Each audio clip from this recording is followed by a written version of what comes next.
ಶಬ್ದಾದ್ಯ ನಭಾದ್ಯಾಶ್ಚ ಮನೋಯುಕ್ತೇಂದ್ರಿಯಾಣಿ ಚ ಅಹಂಕಾರೋ ಮಹಾಂಶ್ಚೈವ ತ್ರಯೋವಿಂಶತಿಕೋ ಗಣಃ ಚತುರ್ವಿಂಶೋ ಮಹಾವಿಷ್ಣುಃ ಶ್ರಿಯಾ ವಾ ಸಪ್ತವಿಂಶಕಃ ದೇವತೇಂದ್ರಿಯಯೋರೈಕ್ಯ ನ ಪೃಥಗ್ಗಣನಾತಯೋಃ ಯದಾ ಜಡಾಂಶ ಸ್ವೀಕಾರಃ ಜೀವಸ್ತತ್ ಪಂಚವಿಂಶಕಃ ಷಡ್ವಿಂಶಕೋ ಮಹಾವಿಷ್ಣುಃ ಶ್ರಿಯಾ ವಾ ಸಪ್ತವಿಂಶಕಃ. ಶ್ರೀ ಗುರುಭ್ಯೋ ನಮಃ. ಭಾಗವತೆ ದ್ವಿತೀಯೇ ಸ್ಕಂಧೆ ಪಂಚಮೇ ಅಧ್ಯಾಯೇ ಅದ್ಯ ಚತುರ್ವಿಂಶಃ ಶ್ಲೋಕಃ. ಎರಡನೇ ಸ್ಕಂಧದ 5ನೇ ಅಧ್ಯಾಯದ 24ನೇ ಶ್ಲೋಕಃ ವಿವಿಧೈಃ ವ್ಯಾಖ್ಯಾನೈಃ ತಾತ್ಪರ್ಯ ನಿರ್ಣಯೇನ ಚ ಭಗವತಾ ಆಚಾರ್ಯೇಣ ಪ್ರಣೀತಃ ಅದ್ಯ ಪ್ರಸ್ತೂಯತೆ. ಭಗವಾನ್ ಚತುರ್ವಿಂಶಃ ತತ್ವಃ ಭಾಗವತೆ ತಾತ್ಪರ್ಯೆ ತಮೇವ ಚತುರ್ವಿಂಶಂ ತತ್ವಂ ಇತಿ ಪರಿಗಣಯಂತೆ. ತಾನೇವ ವಿವಿಧಾನ್ ತತ್ವಭೇದಾನ್ ಅಸ್ಮಿನ್ ಶ್ಲೋಕೆ ಅತೀತೇಷು ಶ್ಲೋಕೇಷು ಆಗಾಮಿಷು ಚ ಶ್ಲೋಕೇಷು ವರ್ಣಯತಿ ಬಾದರಾಯಣಃ. ಅಥ ಅಹಂಕಾರ ಇತಿ ಪ್ರೋಕ್ತವ್ಯಂ ವಿಕುರ್ವನ್ ಸಮಭೂತ್ ತದಾ. ಅಹಂಕಾರ ತತ್ವಂ ತು ವೈಕಾರಿಕಂ ತೈಜಸಂ ತಾಮಸಮಿತಿ ತ್ರಿಧಾ ವಿವಿದ್ಯತೆ. ದೇವಾಸ್ತು ಜ್ಞಾನ ಕಾರ್ಯಕಾರಿತ್ವಾತ್ ಕರ್ಮ ಕಾರ್ಯಕಾರಿತ್ವಾತ್ ಚ ವೈಕಾರಿಕಾಃ ಇತಿ ಕಥ್ಯಂತೆ. ಏವಂ ಚ ಸಾತ್ವಿಕ ಅಹಂಕಾರೋಪಿ ವೈಕಾರಿಕ ಅಹಂಕಾರ ಇತ್ಯೇವ ಕಥ್ಯತೆ.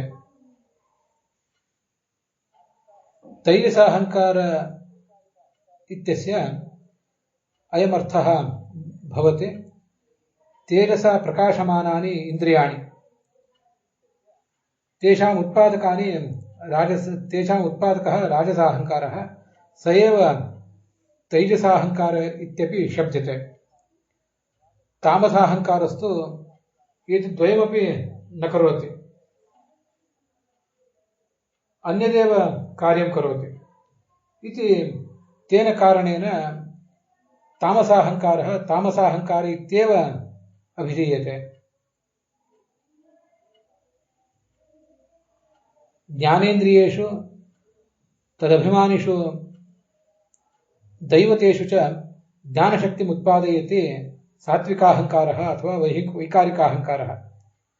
ಕರ್ಮೇಂದ್ರಿಯೇಷು ತದಭಿಮಾನಿಷು ಚ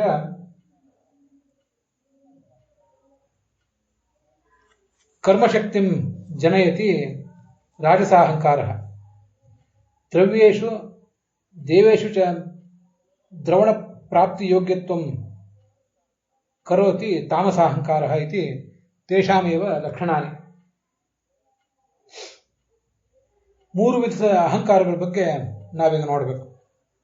ಶಾಸ್ತ್ರದಲ್ಲಿ ಭಗವಂತನನ್ನ 24ನೇ ತತ್ವ ಅಥವಾ ಲಕ್ಷ್ಮೀದೇವಿಯನ್ನು ಪರಿಗಣನೆ ಮಾಡಿದರೆ 25ನೇ ತತ್ವ ಅಂತ ಪರಿಗಣನೆ ಮಾಡ್ತಾರೆ. ಕೊನೆಯದಾಗಿ ಬೇರೆ ಬೇರೆ ಗಣನೆಗಳ ಪ್ರಕಾರ ಭಗವಂತನನ್ನ 26 ಮತ್ತು ಅಂತಿಮವಾಗಿ ಆತನನ್ನು 27ನೇ ತತ್ವ ಅಂತಲೂ ಕೂಡ ಪರಿಗಣನೆ ಮಾಡ್ತಾರೆ. ಅದನ್ನೇ ಈಗಿನ ಮಂಗಲಾಚರಣದಲ್ಲಿ ನಾನು ಹೇಳಿದೆ. ಮುಂದೆ ಭಾಗವತ ತಾತ್ಪರ್ಯದಲ್ಲಿ ಅದು ಬರೋದಿಲ್ಲ. 24, 25, 26, 27 ಈ 4 ಸಂಖ್ಯೆಗಳನ್ನು ಭಗವತ್ ತತ್ವಕ್ಕೆ ನಾವು ಅನ್ವಯಿಸಬಹುದು ಬೇರೆ ಬೇರೆ ದೃಷ್ಟಿಕೋನಗಳಿಂದ. ಅಂತೂ ಆ ಭಗವಂತ ಅಂದ್ರೆ ಪರಮಪುರುಷ ಮತ್ತು ಪ್ರಕೃತಿ ಇವರಿಬ್ಬರಿಂದ ಮಹತ್ತತ್ವ ಹುಟ್ಟಿತು, ಮಹತ್ತತ್ವದಿಂದ ಅಹಂಕಾರ ತತ್ವ ಹುಟ್ಟಿತು. ಅದು ವೈಕಾರಿಕ, ತೈಜಸ, ತಾಮಸ ಅಂತ 3 ಬಗೆಯಾಗಿದೆ.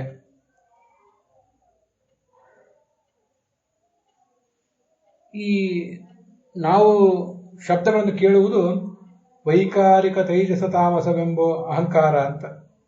ಇದೇ ಸಾತ್ವಿಕ ಅಹಂಕಾರ, ರಾಜಸ ಅಹಂಕಾರ ಮತ್ತು ತಾಮಸ ಅಹಂಕಾರ ಅಂತ ಬೇರೆ ನಾಮಗಳಿಂದಲೂ ವರ್ಣಿತ ಆಗಿದೆ. ಹಾಗಾದರೆ ಸಾತ್ವಿಕ ಅಹಂಕಾರಕ್ಕೆ ವೈಕಾರಿಕ ಅಹಂಕಾರ ಅಂತನೂ ರಾಜಸ ಅಹಂಕಾರಕ್ಕೆ ತೈಜಸ ಅಹಂಕಾರ ಅಂತನೂ ಯಾಕೆ ಹೇಳ್ತಾರೆ? ತಾಮಸ ಅಹಂಕಾರ ಅಂತಲೇ ಯಾಕೆ ಹೆಸರು ಪಡೆದು ಉಳಿದಿದೆ ಅನ್ನೋದನ್ನ ಈಗ ನಾವು ನೋಡಬೇಕು. ಮತ್ತು ಈಗಾಗಲೇ ಗೊತ್ತಿರುವಂತೆ ಮಹತ್ತತ್ವಕ್ಕೆ ಭಗವಂತ ಪರತತ್ವ, ಪ್ರಕೃತಿಗೆ ಲಕ್ಷ್ಮೀದೇವಿಯ ಅಭಿಮಾನಿನಿ, ಮಹತ್ತತ್ವಕ್ಕೆ ಚತುರ್ಮುಖ ಮತ್ತು ಮುಖ್ಯ ಪ್ರಾಣರ ಅಭಿಮಾನಿಗಳು, ಅದರ ನಂತರ ಬರುವಂತಹ ಭಾರತೀಯ ಸರಸ್ವತಿಯರು ಕೂಡ ಪ್ರಕೃತಿಯ ಅಭಿಮಾನಿನಿಯರೇ. ವಾಗಭಿಮಾನಿನಿಯರೂ ಹೌದು. ಈಗಿರುವುದು ಪ್ರಕೃತಿ ಮತ್ತು ಪುರುಷ. ಮೊದಲು ಬಂದಿರುವುದು ಪ್ರಕೃತಿಗೆ ಲಕ್ಷ್ಮೀದೇವಿನ ಅಭಿಮಾನಿ, ಹಾಗೆ ಸರಸ್ವತಿ ಭಾರತೀಯರು ಕೂಡ ಅಭಿಮಾನಿನಿಯರು. ಮುಂದೆ ಬರುವುದು ಅಹಂಕಾರ ತತ್ವ, ಅದಕ್ಕೆ ಗರುಡ ಶೇಷ ರುದ್ರರು ಮೂವರು ಕೂಡ ಅಭಿಮಾನಿಗಳಾಗಿದ್ದಾರೆ. ಅದನ್ನ ನಾವೀಗ ಸೂಕ್ಷ್ಮವಾಗಿ ಆ ಅರ್ಥವನ್ನ ನೋಡಿದ್ದೀವಿ. ಅದಕ್ಕೆ ಭಾಗವತ ತಾತ್ಪರ್ಯ ಏನು ಹೇಳಿದೆ ಇತ್ಯಾದಿ ಸಂಗತಿಗಳನ್ನ ನಾವೀಗ ನೋಡಬೇಕಾಗಿದೆ.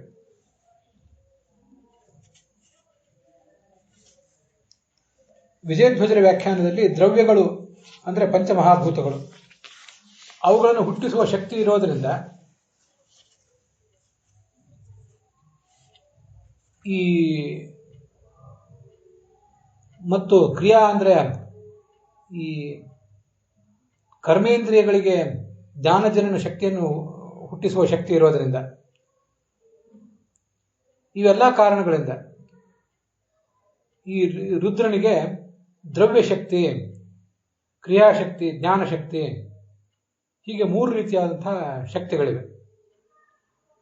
ಅದನ್ನೇ ಭಾಗವತ ತಾತ್ಪರ್ಯದಲ್ಲೂ ಕೂಡ ವರ್ಣನೆ ಮಾಡಿದ್ದಾರೆ. ವಿಜಯಧ್ವಜರು ಅದನ್ನು ಹೆಚ್ಚು ಬರೆದಿಲ್ಲ, ಯಾದವಾರ್ಯರು ವಿಸ್ತರಿಸಿ ಬರೆದದ್ದನ್ನ ನಾವೀಗ ನೋಡೋಣ. ವೈಕಾರಿಕ ಅಂತ ಶಬ್ದ ಇದೆ. ಅಲ್ಲಿ ವಿಶಿಷ್ಟ ಕಾರ್ಯಕಾರಿತ್ವ ದೇವಾಹ ವೈಕಾರಿಕಾಹ ಸ್ಮೃತಾಹ. ಮೊದಲನೇದು ಸಾತ್ವಿಕ ಅಹಂಕಾರ. ಆ ಸಾತ್ವಿಕ ಅಹಂಕಾರದಿಂದ ದೇವತೆಗಳು ಹುಟ್ಟಿದ್ದಾರೆ. ಅವ್ರಿಗೆ ಯಾಕೆ ವೈಕಾರಿಕರು ಅಂತಾರೆ ದೇವತೆಗಳಿಗೆ, ಮತ್ತೆ ಸಾತ್ವಿಕ ಅಹಂಕಾರಕ್ಕೆ ವೈಕಾರಿಕ ಅಂತ ಯಾಕೆ ಅಂತಾರೆ ಅನ್ನೋದನ್ನು ನಾವೀಗ ನೋಡಬೇಕು. ವಿಶಿಷ್ಟವಾದ ಕೆಲಸವನ್ನು ಮಾಡುವಂಥವರು ಈ ದೇವತೆಗಳು ತಮ್ಮ ತಮ್ಮ ವೈಯಕ್ತಿಕ ಸಾಧನೆಯಲ್ಲೂ ವಿಶಿಷ್ಟವಾದ ಕೆಲಸಗಳನ್ನು ಮಾಡ್ತಾರೆ. ಹಾಗೆ ನಮ್ಮ ಜೀವಮಾನದಲ್ಲೂ ಕೂಡ ವಿಶಿಷ್ಟವಾದ ಸಾಧನೆಯನ್ನು ಅವರು ಮಾಡಿ ತೋರಿಸ್ತಾರೆ. ಈ ಎಲ್ಲ ಕಾರಣಗಳಿಂದ ಅವರನ್ನ ವೈಕಾರಿಕರು ಅಂತ ಹೇಳ್ತಾರೆ. ಮತ್ತೆ ಅತಿ ಜಾಜ್ವಲ್ಯಮಾನತ್ವಾತ್ ತೈಜಸಾನಿ ಇಂದ್ರಿಯಾಣ್ಯಪಿ. ಈ ಇಂದ್ರಿಯಗಳು ಹೆಚ್ಚು ಪ್ರಕಾಶಮಾನವಾಗಿರ್ತವೆ. ತೇಜೋ ಮಹಾಭೂತದ ಒಂದು ಪ್ರಾಬಲ್ಯ ಇರ್ತದೆ ಅದರಲ್ಲಿ.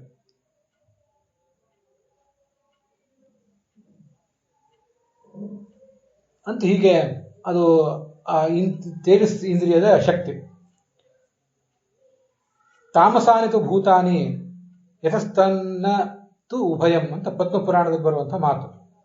ತಾಮಸ ಅಹಂಕಾರದಿಂದ ಹುಟ್ಟುವ ಈ ಭೂತಗಳೇನಿವೆ ಅವುಗಳನ್ನು ತಾಮಸ ಅಂತ ಹೇಳ್ತಾರೆ. ಅದಕ್ಕೆ ಕಾರಣ ಏನಂದ್ರೆ ಒಂದು ವಿಶಿಷ್ಟವಾದ ಕೆಲಸವನ್ನು ಅವು ಮಾಡೋದಿಲ್ಲ. ಹಾಗೆ ತೇಜಸ್ಸುಗಳಂತೆ ಒಂದು ಪ್ರಕಾಶವೂ ಅದಕ್ಕಿಲ್ಲ, ಇಂದ್ರಿಯಗಳಂತೆ ಪ್ರಕಾಶವೂ ಇಲ್ಲ. ಆದ್ರಿಂದ ಅವುಗಳನ್ನ ಆ ಥರ ಹೇಳ್ತಾರೆ. ಜ್ಞಾನ ಮತ್ತು ಕರ್ಮಗಳೆಂಬ ವಿಶಿಷ್ಟ ಕೆಲಸಗಳನ್ನು ಮಾಡುವಂಥವರು ದೇವತೆಗಳು, ಅವರನ್ನೇ ವೈಕಾರಿಕರು ಅಂತ ಅನ್ನೋದು. ಅವರನ್ನು ಹುಟ್ಟಿಸುವಂತಹ ಅಹಂಕಾರಕ್ಕೂ ವೈಕಾರಿಕ ಅಹಂಕಾರ ಅಂತಾನೆ ಹೆಸರು.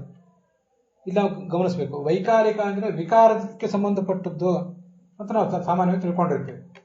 ವಿಕಾರಸ್ಯ ಅಯಂ ವೈಕಾರಿಕ ಅಂತ. ಆದ್ರೆ ಅದು ಪೂರ್ಣ ಸರಿಯಲ್ಲ, ತಪ್ಪು ಅಲ್ಲ. ನಿರ್ದಿಷ್ಟವಾಗಿ ಅದರ ಅರ್ಥ ವಿಶೇಷವಾಗಿ ಕೆಲಸಗಳನ್ನು ಮಾಡುವಂಥವರು ದೇವತೆಗಳು. ಅವರನ್ನು ಹುಟ್ಟಿಸುವಂತಹ ಸಾತ್ವಿಕ ಅಹಂಕಾರಕ್ಕೂ ಅದೇ ಹೆಸರು. ಇಂದ್ರಿಯಗಳು ಪ್ರಕಾಶಮಾನವಾಗಿರುವುದರಿಂದ ತೈಜಸ್ಸುಗಳು, ತೇಜಸ್ಸಿನ ಪ್ರಕಾಶ, ಅವುಗಳನ್ನು ಹುಟ್ಟಿಸುವಂತಹ ರಾಜಸ ಅಹಂಕಾರಕ್ಕೂ ಅದೇ ಹೆಸರು.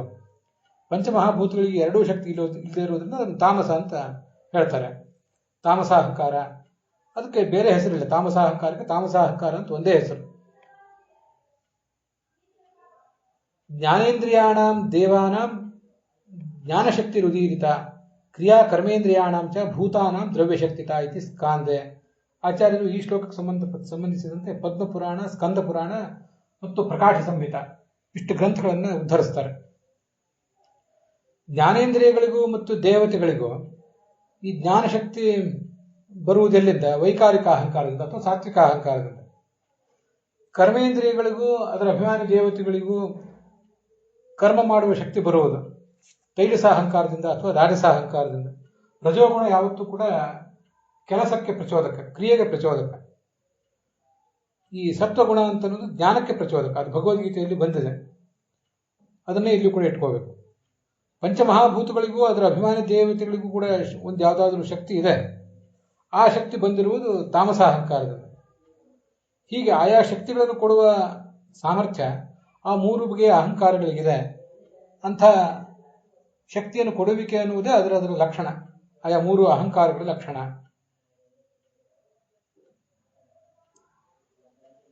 ಈ ಜ್ಞಾನೇಂದ್ರಿಯಗಳಲ್ಲಿ ಜ್ಞಾನೋತ್ಪಾದನ ಶಕ್ತಿ ಇದೆ, ಕರ್ಮೇಂದ್ರಿಯಗಳಲ್ಲಿ ಕರ್ಮವನ್ನು ಮಾಡುವ ಶಕ್ತಿ ಇದೆ. ಆಯ್ತು, ಈ ಭೂತಗಳಲ್ಲಿ ಏನು ಶಕ್ತಿ ಇದೆ? ಅದಕ್ಕೂ ಒಂದು ಏನಾದರೂ ವೈಶಿಷ್ಟ್ಯ ಇರಬೇಕಲ್ಲ. ಭೂತಗಳನ್ನು ದ್ರವ್ಯ ಅಂತ ಹೇಳ್ತಾರಲ್ಲ, ಯಾಕೆ ದ್ರವ್ಯ ಅಂತ ಹೇಳಿದ್ದಾರೆ ಅನ್ನೋದನ್ನೆಲ್ಲ ವಿಚಾರ ಮಾಡಿದರೆ ಅದಕ್ಕೊಂದು ಕೋಶ ಹೇಳ್ತಾರೆ ಆಚಾರ್ಯ. ದ್ರವ್ಯ ಅಂದ್ರೆ ದ್ರವ್ಯಂ ತು ದ್ರವಿಣ ಪ್ರಾಪ್ಯಂ ದ್ವಯೋಹೋ ವ್ಯವಧಮಾನಯೋಹೋ ಪೂರ್ವಂ ವೇಗಾಭಿಸಂಬಂಧಾತ್ ಆಕಾಶಸ್ತು ಪ್ರದೇಶತಃ ಅಂತ ಪ್ರಕಾಶ ಸಂಹಿತಾದ ಮಾತೊಂದನ್ನು ಆಚಾರ್ಯರಲ್ಲಿ ಉದ್ಧರಿಸ್ತಾರೆ. ಇದು ದ್ರವ್ಯ ಎಂಬ ಶಬ್ದಕ್ಕೆ ಒಂದು ವಿಶಿಷ್ಟವಾದ ನಿಷ್ಪತ್ತಿ, ಆಚಾರ್ಯರು ಕೊಟ್ಟಿರುವಂತಹ ನಿಷ್ಪತ್ತಿ ಇದು. ಈ ಜಗತ್ತಿನಲ್ಲಿ ಸಾಮಾನ್ಯವಾಗಿ ಸ್ಪರ್ಧೆ ನಡೆದಿರ್ತದೆ, ನಮಗದು ಗೊತ್ತಿದೆ, ನಾವು ನೋಡಿದ್ದೇವೆ. ಯಾವುದಾದ್ರೂ ಒಂದು ದ್ರವ್ಯ, ಅದು ಬಂಗಾರ ಇರ್ಬೋದು, ಮತ್ತೊಂದೇನೋ ಭೂಮಿ ಇರ್ಬೋದು, ಮತ್ತೊಂದೇನೋ ಶಬ್ದ ಇರ್ಬೋದು, ಅದನ್ನು ಪಡ್ಕೊಳ್ಳಿಕ್ಕೆ ಅಂತ ಜಗತ್ತಿನಲ್ಲಿ ಯಾವತ್ತೂ ಕೂಡ ಒಂದು ಸ್ಪರ್ಧೆ ಇರ್ತದೆ. ದ್ರವ್ಯಂತೂ ದ್ರವಣ ಪ್ರಾಪ್ಯಂ, ದ್ರವಣ ಅಂದ್ರೆ ಓಡಿ ಹೋಗುವುದು, ಧಾವಿಸುವುದು. ಧಾವಿಸುವುದರ ಮೂಲಕವೇ ಪ್ರಾಪ್ಯವಾದದ್ದು ಈ ದ್ರವ್ಯ. ಇದು ನಮಗೆ ಗೊತ್ತಿದೆ. ಹೀಗದರ ನಿಷ್ಪತ್ತಿ ಹೇಳ್ತಾರೆ. ಧ್ರುಗತವನ್ನು ಧಾತುವಿನ ಮೂಲಕ ಇದು ಹುಟ್ಟಿದ್ದು ಅಂತ ಸಾಮಾನ್ಯವಾಗಿ ಅದನ್ನು ತಿಳ್ಕೊಳ್ಬಹುದು. ದ್ವಯೋಹೋ ವ್ಯವಧಮಾನಯೋಹೋ, ನಾನು ಮೊದಲು ಅಂತ ಅದನ್ನು ಹೋಗಿ ತಲುಪ್ತಾರೆ ಎಲ್ಲರೂ ಕೂಡ. ಆದ್ರಿಂದ ಅದಕ್ಕೆ ದ್ರವ್ಯ ಅಂತ ಹೀಗೆ ವರ್ಣನೆ ಮಾಡ್ತಾರೆ. ಪಂಚಮಹಾಭೂತಗಳಿಗೂ ಕೂಡ ದ್ರವ್ಯ ಶಕ್ತಿ ಇದೆ.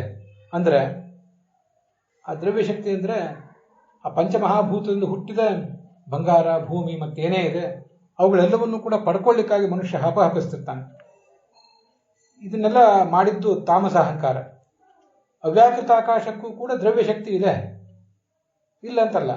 ಆದರೆ ಅಲ್ಲಿ ಒಂದು ಸ್ವಲ್ಪ ವ್ಯತ್ಯಾಸ ಇದೆ ಅಂತಾರೆ. ಅದನ್ನು ಅದು ಹೇಗೆ ಅಂದ್ರೆ,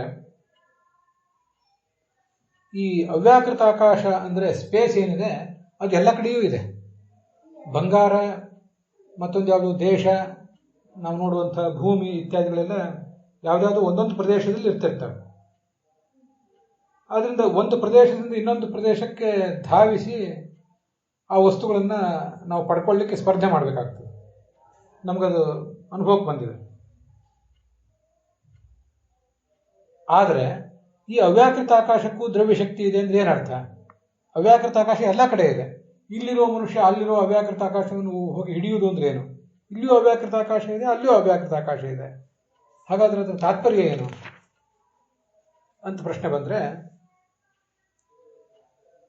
ಅವ್ಯಾಕೃತಾಕಾಶದ ಒಂದು ಭಾಗ ಅವ್ಯಾಕೃತಾಕಾಶದ ಮತ್ತೊಂದು ಭಾಗ, ಈ ಅವ್ಯಾಕೃತಾಕಾಶದಿಂದ ಆ ಅವ್ಯಾಕೃತಾಕಾಶಕ್ಕೆ ಹೋಗಿ ಆ ಅವ್ಯಾಕೃತಾಕಾಶದ ಭಾಗಕ್ಕೆ ಹೋಗಿ ತಲುಪಬಹುದು. ಆದ್ರಿಂದ ಅದು ಕೂಡ ಒಂದು ದ್ರವ್ಯ ಅಂತಾನೆ ವರ್ಣನೆ ಮಾಡ್ತಾರೆ. ಈ ಅವ್ಯಾಕೃತಾಕಾಶ ಅಂತ ಅನ್ನೋದು ಪಂಚಮಹಾಭೂತಗಳಲ್ಲಿ ಹುಟ್ಟಿದ್ದಲ್ಲ, ಪಂಚಮಹಾಭೂತಗಳಲ್ಲಿ ಸೇರಿದ್ದಲ್ಲ. ಅದು ಪಂಚಮಹಾಭೂತಗಳಲ್ಲಿ ಪೃಥ್ವಿ, ಅಪ್ಪು, ತೇಜಸ್ಸು, ವಾಯು, ಆಕಾಶ ಇಷ್ಟು ಮಾತ್ರ ಸೇರಿವೆ. ಅಲ್ಲಿ ಆಕಾಶ ಅಂದ್ರೆ ಭೂತಾಕಾಶ, ಪಂಚಮಹಾಭೂತಗಳಲ್ಲಿ ಸೇರಿದ ಜಗತ್ತಿನ ಉತ್ಪತ್ತಿಯ ಕಾರಣವಾದ ಆಕಾಶ. ಆದ್ರಿಂದ ಅವ್ಯಾಕೃತ ಆಕಾಶ ಅನ್ನೋದು ಪಂಚಮಹಾಭೂತಗಳಲ್ಲಿ ಸೇರಿದ್ದಲ್ಲ, ಆದರೂ ಅದಕ್ಕೆ ದ್ರವ್ಯ ಶಕ್ತಿ ಇದೆ ಅಂತಾರೆ. ಅದೊಂದು ಮಾತ್ರ ಬೇರೆ ಬಗೆಯದ್ದು ಆ ಅವ್ಯಾಕೃತ ಆಕಾಶಕ್ಕೆ ಅಂತ ಅದರ ತಾತ್ಪರ್ಯ ಆಗ್ತದೆ.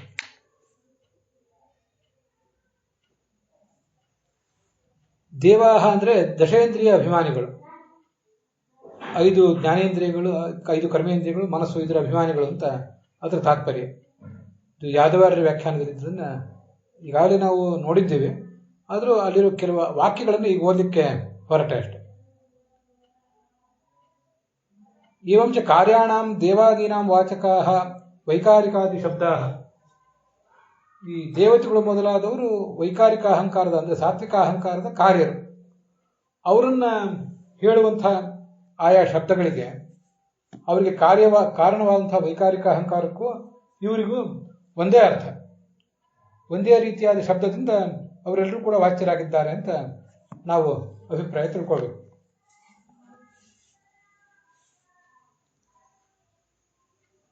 ತತ್ಕಾರಣೇಶು ಅಹಂಕಾರ ಪ್ರಭೇದೇಶು ಉಪಚಾರೇಣೇವ ಪ್ರವರ್ತತೆ. ದೇವತೆಗಳು ಮೂಲತಃ ವೈಕಾರಿಕರು. ಆ ವೈಕಾರಿಕರಾದಂತಹ ದೇವತೆಗಳನ್ನು ಹುಟ್ಟಿಸಿದ ಸಾತ್ವಿಕ ಅಹಂಕಾರಕ್ಕೆ ವೈಕಾರಿಕ ಅಹಂಕಾರ ಅನ್ನುವ ಶಬ್ದ ಔಪಚಾರಿಕವಾಗಿ ಬಂದಿದೆ.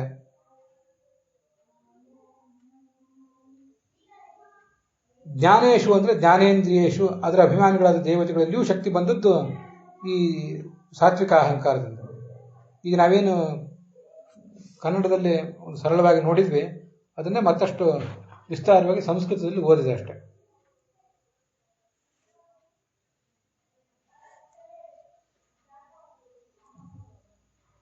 ಮತ್ತೆ ಬ್ರಹ್ಮಾಂಡದಲ್ಲಿರುವಂತಹ ಎಲ್ಲ ಪೃಥ್ವಿ, ಜಲ, ತೇಜಸ್ಸು, ವಾಯು, ಆಕಾಶ, ಅದರಿಂದ ಹುಟ್ಟಿದ ಎಲ್ಲ ವಸ್ತುಗಳು, ಅವುಗಳೆಲ್ಲದಕ್ಕೂ ಕೂಡ ಈ ಒಂದು ದ್ರವ್ಯತ್ವ ಅನ್ನೋದಿದೆ. ಒಂದು ಕಡೆಯಿಂದ ಓಡಿ ಹೋಗಿ ಅದನ್ನು ಧಾವಿಸಿ ಸ್ಪರ್ಧೆಯಿಂದ ಪಡ್ಕೊಳ್ಬಹುದು. ಅದನ್ನು ಕೂಡ ಯಾದವಾರಲ್ಲೇ ವಿಸ್ತರಿಸಿ ಹೇಳಿದ್ದಾರೆ. ಅದನ್ನೇ ಈಗ ಮೊದಲು ಹೇಳಿದೆ ಅಷ್ಟೆ. ವಿಷಯ ಹೇಳಿ ಆಗಿದೆ. ಯಾರ್ಯಾರು ಯಾವ್ಯಾವುದನ್ನು ವಿಸ್ತರಿಸಿ ಹೇಳಿದ್ದಾರೆ ಅಂತನ್ನುವುದನ್ನು ನೋಡುವುದು ಮಾತ್ರ ಈಗ ಉಳಿದಿತ್ತು. ಅದಕ್ಕಾಗಿ ಅದನ್ನ ನಾನು ಓದಬೇಕಾಯಿತು.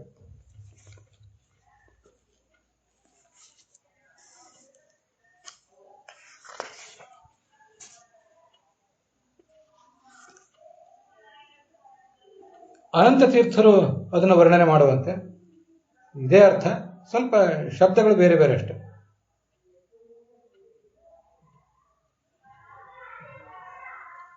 ವಿಭೋ ಪರಮೇಶ್ವರಾತ್ ಪ್ರಾಪ್ತಾಯ ದ್ರವ್ಯಶಕ್ತಿ ಯಾಚ ಕ್ರಿಯಾಶಕ್ತಿ ಜ್ಞಾನಶಕ್ತಿ. ಹೀಗೆ ಭಗವಂತನಿಂದಲೇ ದ್ರವ್ಯಶಕ್ತಿ, ಕ್ರಿಯಾಶಕ್ತಿ, ಜ್ಞಾನಶಕ್ತಿ ಎಲ್ಲವೂ ಬಂದಿದೆ. ಈ ದ್ರವ್ಯ ಅಂದರೆ ಪಂಚಮಹಾಭೂತಗಳು. ಆ ಪಂಚಮಹಾಭೂತಗಳನ್ನು ಹುಟ್ಟಿಸುವ ಶಕ್ತಿ ಇರುವುದು ತಾಮಸ ಅಹಂಕಾರಕ್ಕೆ, ಅದಕ್ಕೆ ದ್ರವ್ಯಶಕ್ತಿ ಇದೆ. ಕ್ರಿಯಾ ಅಂದರೆ ಕರ್ಮೇಂದ್ರಿಯಗಳು, ಆ ಕರ್ಮೇಂದ್ರಿಯಗಳನ್ನು ಹುಟ್ಟಿಸುವ ಶಕ್ತಿ ಇರುವುದು ರಾಜಸ ಅಹಂಕಾರಕ್ಕೆ. ಜ್ಞಾನೇಂದ್ರಿಯ ಮತ್ತು ಮನಸ್ಸಿನ ಅಭಿಮಾನಿಗಳಾದ ದೇವತೆಗಳನ್ನು ಹುಟ್ಟಿಸುವ ಶಕ್ತಿ ಇರುವುದು ತಾಮಸ ಅಹಂಕಾರಕ್ಕೆ. ಏವಂ ಪ್ರಭೋ ಅಹಂಕಾರಸ್ಯ ಭೇದ ಅವಗಂತವ್ಯ. ಅಹಂಕಾರದ ಶಕ್ತಿ ಬಹಳ ಇದೆ, ಅದರ ವ್ಯತ್ಯಾಸಗಳನ್ನು ನಾವು ಹೀಗೆ ತಿಳ್ಕೊಳ್ಬೇಕು. ಅದಕ್ಕೆ ಗರುಡ, ಶೇಷ, ರುದ್ರನು ಮೂವರು ಕೂಡ ಅಭಿಮಾನಿಗಳು ಅಂತನ್ನೋದನ್ನು ನಾವು ಭಾವಿಸಬೇಕು. ಇಲ್ಲಿ ಬೇರೆ ಬೇರೆ ವ್ಯಾಖ್ಯಾನಕಾರರು ಭಿನ್ನ ಅಭಿಪ್ರಾಯಗಳನ್ನ ಹೇಳಿದ್ದನ್ನು ನಾವೇನು ಹೆಚ್ಚು ನೋಡಬೇಕಾಗಿಲ್ಲ. ಅಲ್ಲಿ ಬಂದಿರೋದು ನಮ್ಮ ಸಿದ್ಧಾಂತಕ್ಕನುಸಾರವಾಗಿ ಏನು ವಿಶೇಷ ಹೇಳಬೇಕಾಗಿದೆ ಅಷ್ಟನ್ನು ಮಾತ್ರ ಗಮನಿಸಿದರೆ ಸಾಕು. ಅದಕ್ಕಾಗಿ ಬೇರೆ ವ್ಯಾಖ್ಯಾನಕಾರರು ಹೇಳಿದ್ದನ್ನೇನು ಇಲ್ಲಿ ನಮ್ಮ ಗುರುಗಳು ಪುರಾಣಿಕಾಚಾರ್ಯರು ಹೇಳಲಿಲ್ಲ, ಮತ್ತು ನಾನು ಕೂಡ ಅದನ್ನು ಆಯಾ ವ್ಯಾಖ್ಯಾನಗಳಿಂದಲೇ ತೆಗೆದು ಹೇಳುವ ಪ್ರಯತ್ನ ಏನು ಮಾಡಲಿಲ್ಲ.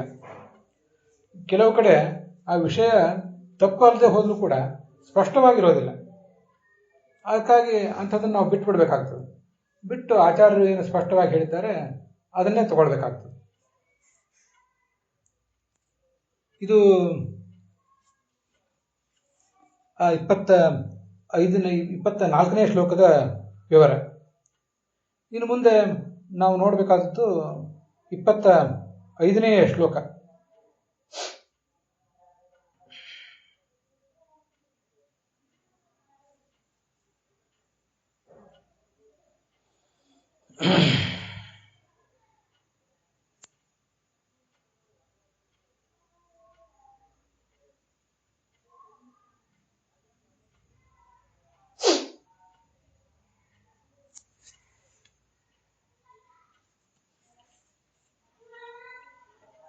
ತಾಮಸಾದಪಿ ಭೂತಾದೇಹೇ ವಿಕುರ್ವಾಣಾದಭೂನ್ನಭಃ ತಸ್ಯ ಮಾತ್ರಾಗುಣಃ ಶಬ್ದಃ ಲಿಂಗಂ ಯದ್ ದೃಶ್ಯಯೋ ಅಂತ 25ನೇ ಶ್ಲೋಕ. ತಾಮಸ ಅಹಂಕಾರದಿಂದ ಮೊದಲು ಆಕಾಶ ಹುಟ್ಟಿತು. ನಾವಿದನ್ನು ನೋಡಿದ್ದೀವಿ. ಸಾತ್ವಿಕ ಅಹಂಕಾರದಿಂದ ದೇವತೆಗಳು, ಮತ್ತೆ ಈ ರಾಜಸ ಅಹಂಕಾರದಿಂದ ಇಂದ್ರಿಯಗಳೆಲ್ಲ ಹುಟ್ಟುತ್ತವೆ. ಇಂದ್ರಿಯಾಭಿಮಾನಿ ದೇವತೆಗಳು ಮೊದಲಾದವರು. ಈ ತಾಮಸ ಅಹಂಕಾರದಿಂದ ಪಂಚಮಹಾಭೂತಗಳು ಹುಟ್ಟುತ್ತವೆ ಅಂತ ಗೊತ್ತಿದೆ. ಅದರಲ್ಲಿ ಮೊದಲು ಹುಟ್ಟಿದ್ದು ಆಕಾಶ.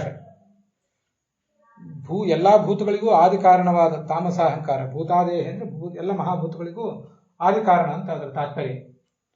ಅದರಿಂದ ಮೊದಲು ಹುಟ್ಟಿದ್ದು ಅಭೂತ ನಭಃ. ಆ ಆಕಾಶದ ಗುಣ ಯಾವುದು? ಅದರ ಶಬ್ದ. ಆ ಶಬ್ದ ಅನ್ನೋದು ವರ್ಣಕ್ಕೆ ವ್ಯಂಜಕ ಆಗ್ತದೆ. ಮತ್ತು ಎಲ್ಲ ತತ್ವಜ್ಞಾನಕ್ಕೂ ಅದೇ ಕಾರಣ. ಪ್ರತ್ಯಕ್ಷ, ಅನುಮಾನ, ಆಗಮ ಅಂತ ಮೂರು ಪ್ರಮಾಣಗಳಿವೆ. ಅದರಲ್ಲಿ ಪ್ರತ್ಯಕ್ಷ ಅನುಮಾನಗಳಿಗೆ ಪರತತ್ವ ಅನ್ನುವುದು ನಿಲುಕುವುದಲ್ಲ. ನಮಗದು ನಿಲುಕುವುದು ಶಬ್ದ ಶಾಸ್ತ್ರಕ್ಕೆ ಮಾತ್ರ.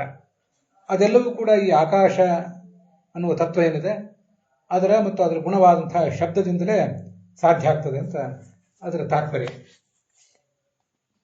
ಇದಕ್ಕೆ ಭಾಗವತ ತಾತ್ಪರ್ಯ ಆಚಾರ್ಯ ಏನು ಹೇಳಿದ್ದಾರೆ ಅನ್ನೋದನ್ನ ಈಗ ನಾವು ಸ್ವಲ್ಪ ಗಮನಿಸಬೇಕು.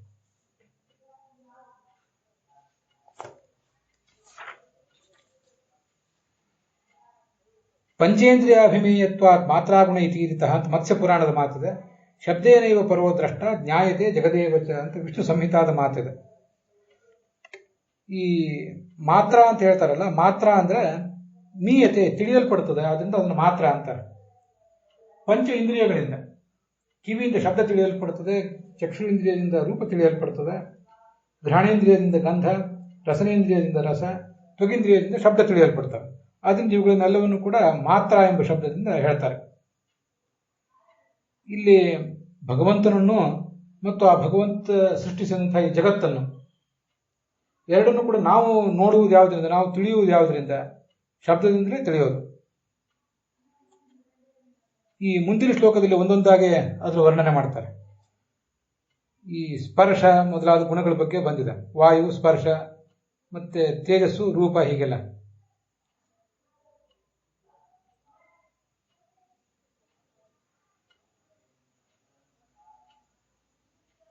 ಆಕಾಶ ಗುಣವಾದಂತಹ ಧ್ವನ್ಯಾತ್ಮಕ ಶಬ್ದ ಅದು ವರ್ಣಕ್ಕೆ ವ್ಯಂಜಕ. ಆಕಾಶದಲ್ಲಿ ಧ್ವನಿಗಳು ಹುಟ್ಟುತ್ತವೆ. ನಾವೆಲ್ಲ ಉಚ್ಚಾರ ಮಾಡ್ತೇವಲ್ಲ, ಉಚ್ಚಾರ ಮಾಡಿದಾಗ ಆ ಧ್ವನಿ ಅಂತನ್ನೋದು ವರ್ಣಗಳಿಗೆ ವ್ಯಂಜಕ. ಅ, ಉ ಮೊದಲಾದ ವರ್ಣಗಳೇನಿವೆ, ಅ, ಈ ಮೊದಲಾದ ವರ್ಣಗಳು, ಅವೆಲ್ಲವೂ ಕೂಡ ಆಕಾಶದಲ್ಲಿ ಅಲ್ಲಲ್ಲಿ ಹರಡಿ ಹೋಗಿವೆ. ಅವೆಲ್ಲ ಅನಾದಿನಿತ್ಯವಾದ ವರ್ಣಗಳು. ವರ್ಣ ಯಾವುದು ಹೊಸದಾಗಿ ಹುಟ್ಟುವುದಲ್ಲ. ವರ್ಣಗಳು ಅನಾದಿನಿತ್ಯವಾಗಿವೆ. ನಾವು ಹುಟ್ಟುವ ಧ್ವನಿ, ನಾವು ಉಚ್ಚರಿಸುವ ಧ್ವನಿ, ನೀವು ಉಚ್ಚರಿಸುವ ಧ್ವನಿ, ಇವೆಲ್ಲ ಧ್ವನಿಗಳಿಂದ ಆ ವರ್ಣ ಅನ್ನೋದು ವ್ಯಕ್ತ ಆಗ್ತದೆ. ನಾವು ಒಬ್ಬನ ಬಾಯಿಯಿಂದ ಒಂದು ಧ್ವನಿ ನಮ್ಮ ಕಿವಿಗೆ ಬಿದ್ದರೆ ಅದು ಅ ಅಂತ ಅವನು ಉಚ್ಚಾರ ಮಾಡಿದರೆ ಅಕಾರ ನಮಗೆ ವ್ಯಕ್ತ ಆಗ್ತದೆ. ಆಮೇಲೆ ಗ ಅಂತ ಅವನು ಉಚ್ಚಾರ ಮಾಡಿದಾಗ ಗಕಾರ ವ್ಯಕ್ತ ಆಗ್ತದೆ. ಹೀಗೆ ಧ್ವನಿ ಮೊದಲು ಕೇಳ್ತೇವೆ, ವರ್ಣವನ್ನು ತಿಳ್ಕೊಳ್ತೇವೆ, ಅದಾದ್ಮೇಲೆ ಅದರ ಮೂಲಕ ಪರತತ್ವವನ್ನು ನಾವು ತಿಳ್ಕೊಳ್ತೇವೆ ಅಂತ ಅದರ ತಾತ್ಪರ್ಯ.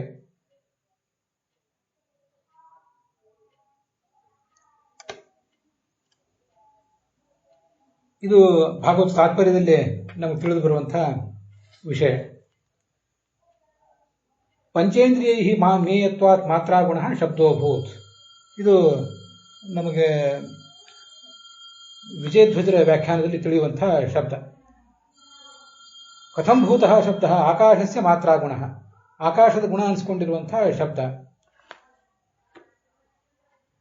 ಮಾತ್ರಾ ಶಬ್ದ ಅಲ್ಲಿ ಕರ್ಮ ಎಂಬ ಅರ್ಥವನ್ನು ಹೇಳ್ತದೆ. ಅದರಿಂದ ಮೇಯ, ತಿಳಿಯಲ್ಪಡುತ್ತದೆ. ತಿಳಿಯಲ್ಪಡುವುದು ಯಾವುದಿದೆ ಅದೇ ಮೇಯ. ಪಂಚೇಂದ್ರಿಯೇತಿ ಯೋಗ್ಯತೆಯ, ಶಬ್ದಾದಿ ಗುಣಗಳನ್ನು ನಾವು ತಿಳಿಯುವುದು ಯಾವುದರಿಂದ? ಇಂದ್ರಿಯಗಳಿಂದಲೇ ತಿಳಿಬೇಕು. ಅದಕ್ಕೆ ಬೇರೆ ಯಾವುದೇ ಮಾರ್ಗವೂ ಕೂಡ ಇಲ್ಲ. ಹೀಗೆ ತ್ವಗಿಂದ್ರಿಯದಿಂದ ಸ್ಪರ್ಶ ಗುಣ ಇತ್ಯಾದಿಗಳು ತಿಳಿಯುತ್ತವೆ.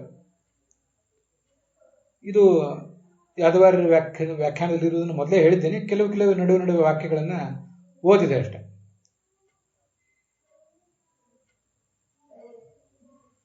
ಮೊದಲು ಈ ತಾಮಸ ಅಹಂಕಾರದಿಂದ ಗುಣವಾದಂತಹ ಶಬ್ದ ಮೊದಲು ಹುಟ್ಟುತ್ತದೆ. ಅದಾದ್ಮೇಲೆ ಗುಣಿಯಾದಂತಹ ಆಕಾಶ ಹುಟ್ಟೋದು. ಹಾಗೆ ಮುಂದಲೂ ಕೂಡ ಗುಣಗಳೆಲ್ಲವೂ ಮೊದಲು ಹುಟ್ಟಿ ಆಮೇಲೆ ಗುಣಿಯಾದದ್ದು ಹುಟ್ಟುತ್ತದೆ ಅಂತ ನಾವು ತಿಳ್ಕೊಳ್ಬೇಕು. ಇಲ್ಲಿ ಅದನ್ನು ಯಾದವಾರ್ಯರು ಬರೆದಿದ್ದಾರೆ. ನಮಗದನ್ನು ಕೇಳಿದಾಗ ವಿಚಿತ್ರವಾಗಿ ಕಾಣಿಸ್ತದೆ. ಅದೇನು ಗುಣ ಮೊದಲು ಹುಟ್ಟೋದು ಆಮೇಲೆ ಗುಣಿ ಹುಟ್ಟೋದು ಅಂದ್ರೆ ಏನು? ನಾವು ನೋಡಿದಂತೆ ಜಗತ್ತಿನಲ್ಲಿ ಒಂದು ಗಡಿಗೆ ಹುಟ್ಟುವಾಗ ಗಡಿಗೆಯ ಗುಣವೂ ಗಡಿಗೆಯೂ ಎರಡು ಒಟ್ಟಿಗೆ ಹುಟ್ಟುತ್ತವೆ. ಬಟ್ಟೆ ಹುಟ್ಟುವಾಗ ಬಟ್ಟೆಯು ಅದರ ಗುಣವೂ ಒಟ್ಟಿಗೆ ಹುಟ್ಟುತ್ತದೆ. ಮೊದಲು ಗುಣ ಹುಟ್ಟಿ, ಮೊದಲು ಬಿಳಿ ಬಣ್ಣ ಹುಟ್ಟಿ ಆಮೇಲೆ ಬಟ್ಟೆ ಹುಟ್ಟುವುದು ಅಂದ್ರೆ ಏನು? ಮೊದಲು ಮಣ್ಣಿನ ಕೆಂಬಣ್ಣ ಹುಟ್ಟಿ ಆಮೇಲೆ ಮಣ್ಣು ಹುಟ್ಟುವುದು ಅಂದ್ರೆ ಏನು? ಅದು ನಮಗೆ ತುಂಬ ವಿಲಕ್ಷಣವಾಗಿ ಕಾಣಿಸ್ತದೆ. ಆದರೆ ಇಲ್ಲಿ ಪಂಚತನ್ಮಾತ್ರಗಳು ಮತ್ತು ಪಂಚಮಹಾಭೂತಗಳು ಅಂತ ಅದರ ತಾತ್ಪರ್ಯ. ನಾವು ಈ ಜಗತ್ತಿನಲ್ಲಿ ನೋಡುವ ಬಟ್ಟೆ ಗುಣ, ಬಟ್ಟೆ ಗುಣಿ, ಮತ್ತೆ ಬಣ್ಣ ಅನ್ನೋದು ಗುಣ. ಒಂದು ಹಣ್ಣು ರಸವೆಂಬ ಗುಣಿ, ರಸ ಅದರ ಗುಣ. ಆ ಥರದ ಗುಣಗುಣಿ ಭಾವ ಅಲ್ಲ ಇಲ್ಲಿ ಒಂದು ಬೇರೆ ಸಂಬಂಧ ಇದೆ ಅವುಗಳ ನಡುವೆ. ಅದಕ್ಕೆ ಅವುಗಳನ್ನು ಪಂಚತನ್ಮಾತ್ರಗಳು ಮತ್ತು ಪಂಚಮಹಾಭೂತಗಳು ಅಂತ ವರ್ಣನೆ ಮಾಡ್ತಾರೆ. ಮುಂದೆ ಒಂದು ಕಡೆ ಭಾಗವತ ತಾತ್ಪರ್ಯದಲ್ಲೇ ಬರೋದಿದೆ, ಸ್ಪರ್ಶಾದಯೋಪಿ ವಾಯುವಾದೇಹೆ ಸೂಕ್ಷ್ಮಾವಸ್ಥಾ ಪ್ರಕೀರ್ತಿತಾ ಅಂತ. ಈ ಶಬ್ದ, ಸ್ಪರ್ಶ, ರೂಪ, ರಸ, ಗಂಧ, ಈ 5 ವಾಯು, ಆಕಾಶ, ವಾಯು, ತೇಜಸ್ಸು, ಜಲ ಮತ್ತು ಪೃಥ್ವಿ, ಇವುಗಳ ಸೂಕ್ಷ್ಮಾವಸ್ಥೆ ಅಂತ. ಇದನ್ನೇ ನಾವು ಗಮನಿಸಬೇಕಾಗ್ತದೆ. ಪಂಚ ತನ್ಮಾತ್ರಗಳಿಂದ ಪಂಚಮಹಾಭೂತಗಳು ಹುಟ್ಟುವುದು ಅಂದ್ರೆ ಹೇಗೆ? ಬಿಳಿ ಬಣ್ಣದಿಂದ ಬಿಳಿ ಬಟ್ಟೆ ಹುಟ್ಟಿದಂತೆ ಅಂತ ದೃಷ್ಟಾಂತ ಅಲ್ಲ. ಅಲ್ಲಿ ಗುಣ, ಜಗತ್ತಿನಲ್ಲಿ ನಾವು ನೋಡುವ ಗುಣಿಗಳಿಗೂ ಇಲ್ಲಿರುವ ಗುಣಿಗಳಿಗೂ ವ್ಯತ್ಯಾಸ ಇದೆ. ಇವೆಲ್ಲ ಸೂಕ್ಷ್ಮವಾದ ತತ್ವಗಳು, ನಮ್ಮ ಗ್ರಹಿಕೆಗೆ ಬರುವಂಥವಲ್ಲ. ಕೇವಲ ಶಬ್ದಗಳನ್ನು ಕೇಳಿ ಅದಕ್ಕೊಂದೇನೋ ಬುದ್ಧಿವಂತಿಕೆಯಿಂದ ವಿವರಣೆ ಕೊಡಬಹುದಷ್ಟೇ. ಆದ್ದರಿಂದ ಈ 5 ತನ್ಮಾತ್ರಗಳೇನಿವೆ ಅವು ಸೂಕ್ಷ್ಮಾವಸ್ಥೆ. ಅವುಗಳ ಸ್ಥೂಲಾವಸ್ಥೆಯೇ ಈ ಆಕಾಶ, ವಾಯು, ತೇಜಸ್ಸು, ಜಲ ಮತ್ತು ಪೃಥ್ವಿ. ಇವುಗಳನ್ನು ಪಂಚಮಹಾಭೂತಗಳು ಅಂತಾರೆ. ಈ ಪಂಚಮಹಾಭೂತಗಳೆಲ್ಲ ಸೇರಿ ಅವುಗಳ ಕಾಂಬಿನೇಷನ್ನಿಂದ ನಾವು ನಡೆದಾಡುವ ಭೂಮಿ ಹುಟ್ಟಿದೆ. ಈ ಎಲ್ಲ ಮಹಾಭೂತಗಳ ಕಾಂಬಿನೇಷನ್ನಿಂದಲೇ ನಾವು ಕುಡಿಯುವ ನೀರು ಹುಟ್ಟಿದೆ. ನಾವು ಉಪಯೋಗಿಸುವ ತೇಜಸ್ಸು ಕೂಡ ತೇಜಸ್ಸಿನಲ್ಲಿಯೂ 5 ಮಹಾಭೂತಗಳು ಇದ್ದೇವೆ. ನಾವು ಯಾವ ವಾಯುವನ್ನು ಸ್ವೀಕಾರ ಮಾಡ್ತೀವಿ ಅದರಲ್ಲಿ 5 ಮಹಾಭೂತಗಳಿವೆ.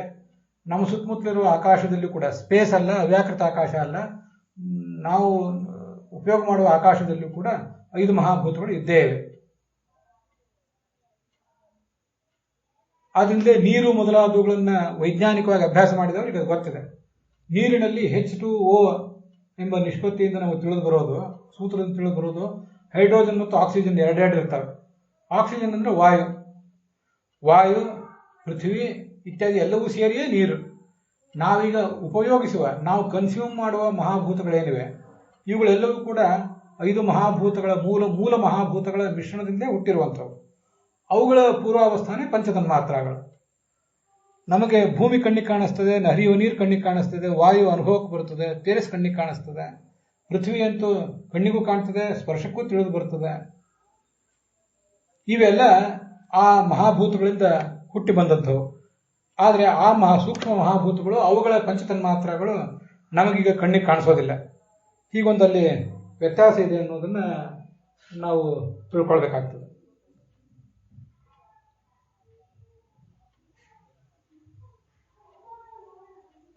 ಇಲ್ಲಿ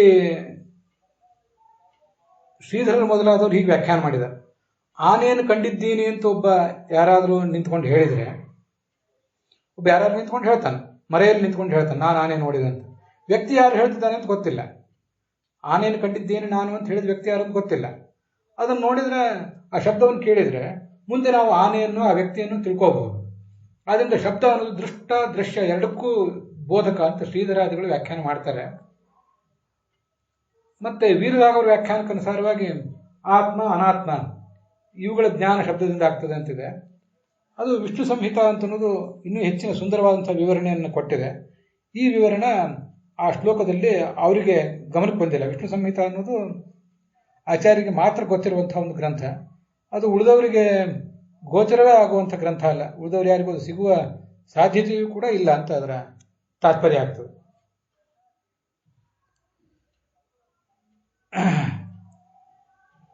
ಕೆಲವು ಕಡೆ ಮಾತ್ರ ಹೀಗೆ ಪುರಾಣಿಕಾಚಾರ್ಯರು ತೋರಿಸಿದ್ದನ್ನ ಮತ್ತೆ ನಾನು ಕೂಡ ಕೆಲವು ಕಡೆ ಗಮನಿಸಿದ್ದನ್ನ ಅಷ್ಟು ವಿವರಿಸಿರ್ತೇನೆ.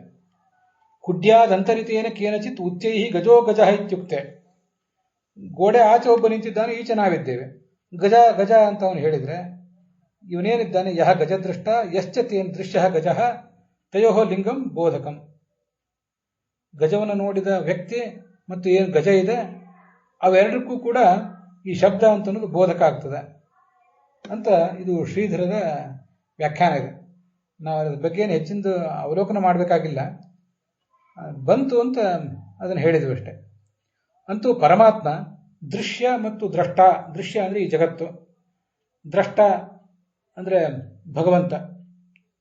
ಸರ್ವ ಸಾಕ್ಷಿ ಚೇತ ಕೇವಲ ನಿರ್ಗುಣಸ್ಥೆ ಇತ್ಯಾದಿ ಶಬ್ದಗಳಿಂದ ಅವನೇ ದ್ರಷ್ಟ. ಅವರಿಬ್ಬರ ಜ್ಞಾನವೂ ಕೂಡ ಈ ಶಬ್ದದಿಂದಲೇ ಆಗಬೇಕು.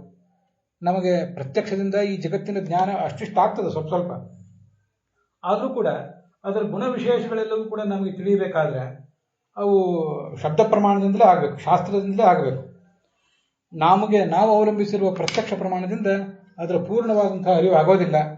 ಶಾಸ್ತ್ರದಿಂದ ಅರಿವಾಗ್ತದೆ. ಅದರ ಹೊರ ಸ್ಥೂಲ ರೂಪ ಮಾತ್ರ ಕಣ್ಣಿಗೆ ಕಾಣಿಸ್ತದೆ, ಇಂದ್ರಿಯಗಳಿಗೆ ತಿಳಿದು ಬರ್ತದೆ. ವಿಶೇಷಗಳನ್ನು ಶಬ್ದಗಳಿಂದ ತಿಳಿಯಬೇಕು ಅಂತ ಅದರ ತಾತ್ಪರ್ಯ ಆಗ್ತದೆ. ಅಲ್ಲಿಗೆ 25ನೇ ಶ್ಲೋಕ ಇಲ್ಲಿಗೆ ಸಮಾಪ್ತವಾಗಿದೆ. ಮುಂದಿನ 26ನೇ ಶ್ಲೋಕದಲ್ಲಿ ಏನು ಹೇಳ್ತಾರೆ ಅಂತ ನಾವು ನಾಳೆ ದಿವಸ ನೋಡೋಣ. ಇಲ್ಲಿಯೂ ಕೂಡ ಆಕಾಶಸಿ ಗುಣಃ ಶಬ್ದ ಮಾತ್ರ ಶ್ರೋತ್ರೇಣ ಯೋಗ್ಯಂ ಮೇಯಂ. ದ್ರಷ್ಟು ಪರಮಾತ್ಮನಃ, ದ್ರಷ್ಟ ಪರಮಾತ್ಮ, ದೃಶ್ಯವಾದ ಪ್ರಪಂಚ. ಅದಕ್ಕೆಲ್ಲದಕ್ಕೂ ಈ ಶಬ್ದ ಅನ್ನೋದು ಬೋಧಕ. ಯಾದವೇಂದ್ರ ತೀರ್ಥರಾಗಿ ಹೇಳ್ತಾರೆ.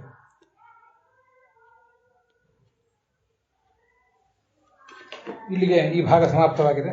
ಹುಸಿಯ ನಾಡಿ ಹೊಟ್ಟೆ ಹೊರೆವ ವಿಷಯದಲ್ಲಿ ರಸಿಕನೆಂದು ಹುಸಿಗೆ ಹಾಕಿದಿರುವ ಏನು ಶ್ರೀಕೇಶನೇ, ಈಶನಿನ್ನ ಚರಣ ಭಜನೆ ಆಸೆಯಿಂದ ಮಾಡುವೆ, ದೋಷ ರಾಶಿ ನಾಶ ಮಾಡು ಶ್ರೀಶಕೇಶವ.